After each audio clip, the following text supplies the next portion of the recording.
AutoCAD দিয়ে কিভাবে isometric drawing করবেন সেটা আজকে দেখাবো। অনেকেই আইসোমেট্রিক ড্রয়িং করতে পারে না, তাদের জন্য এই ভিডিওটা করা। এল লেখে এন্টার, কি লেখে এন্টার, এল লেখে এন্টার। আমরা এই পয়েন্ট থেকে F5 দিবেন, স্টার্ট করবেন। এই পয়েন্ট থেকে আমরা নিব 50, আশা করি 50 নিতে পারবেন, 50 ইঞ্চি। দিক উল্লেখ করবেন, কোন দিক, এই দিক না এই দিক। আমরা এই পয়েন্ট আগে ড্র করবো, এদিকে 50 নেব।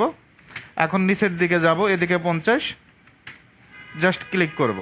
ওকে, এখন আমরা এই পয়েন্ট থেকে, এই আপার পয়েন্ট থেকে ক্লিক করবেন, F5 দিবেন, অ্যাঙ্গেল হয়ে যাবে। এদিকে 50 নেবেন, একইভাবে নিচের দিকে এদিকে 50, জাস্ট ক্লিক করবেন।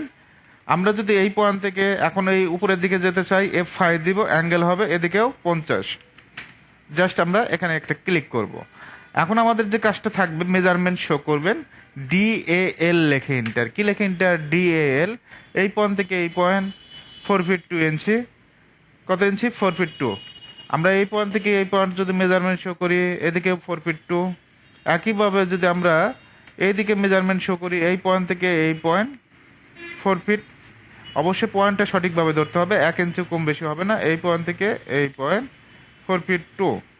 একইভাবে যদি আমরা এই দিকে মেজারমেন্টটা শো করি, এই পয়েন্ট থেকে এই পয়েন্ট, এদিকেও 4 ফিট 2।